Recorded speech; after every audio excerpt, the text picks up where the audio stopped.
Getting physical is a great way to get out of the mind. Don't forget to get physical.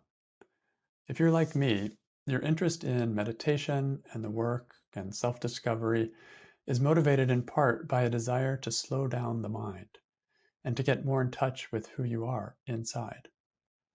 Luckily for us, there are lots of ways to do this. The agitated mind. Why does the mind get agitated? It gets stirred up by desires that it cannot fulfill. Well, actually, it's not completely true. It gets agitated when it's attached to fulfilling a desire and can't or is not sure that it can fulfill it. It gets agitated when it has what it wants, but fears it may lose it. In other words, attachment to getting what I want is what speeds up the mind. It starts brainstorming to try to figure out how to get what it wants and how not to lose what it has. And when it's not possible to control the outcome, it becomes anxious and stressed. This can lead to a vicious cycle where trying to figure out how to solve the problem leads to frustration in not being able to figure it out. And frustration leads to more thinking about how to solve it. It's a mental trap that can be hard to come out of. But there are ways out of the trap. One of my favorite ways, of course, is the work of Byron Katie. Take any thought I'm attached to, question it, and my attachment often looses. I start to see that I don't have to figure it out. I can let it go and leave space for things to work themselves out. This kind of freedom is what attracts me to the work and is why I do the work every day. It feels like coming home. There is less I have to work out, and my mind is freer to rest and focus on what is actually doable. But let's look at another way out of the trap of agitation and anxiety. Basically, anything that can break the vicious cycle will help. What are some of those ways? Here's a quick list off the top of my head.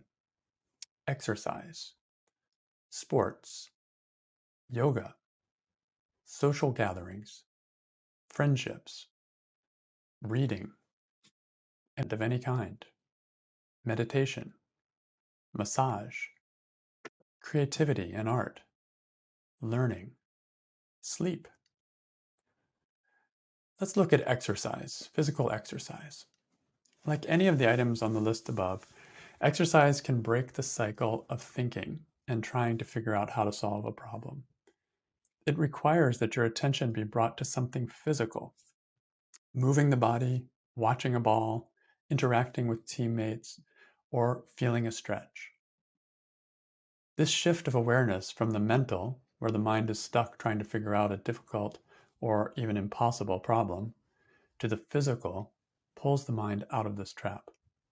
This may be temporary, but it doesn't matter. It breaks the cycle, allowing the mind to rest and loosening the attachment to solving the problem for a while.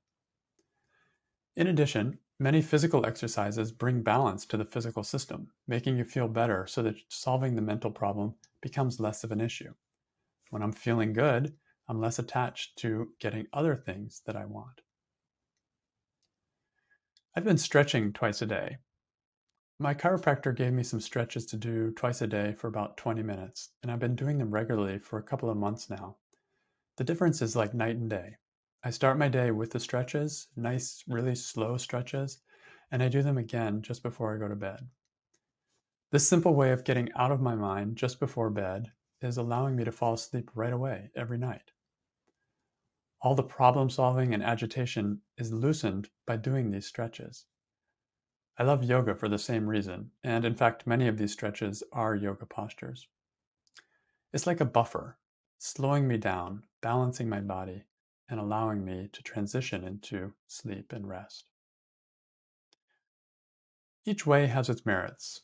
I love stretches, but I also love the work. What I love about the work is that it addresses the root of why I get attached to an idea, and I often find that I can let it go completely.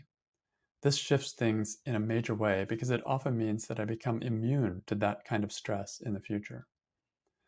Stretches, on the other hand, may not address that kind of depth, but they loosen the physical results of mental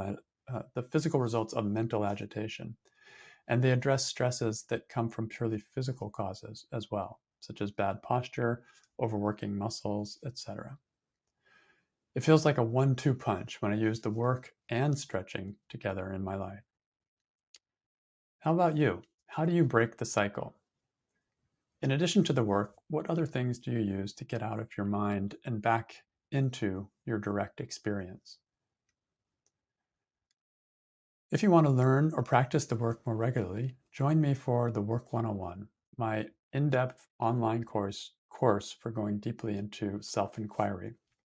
And you can find that, as always, at theworkasmeditation.com. And here's a quote from Byron Katie from her book, 1,000 Names for Joy. The mind surrenders to itself. When it isn't at war with itself, it experiences a world that is completely kind, the benevolent mind projecting a benevolent world.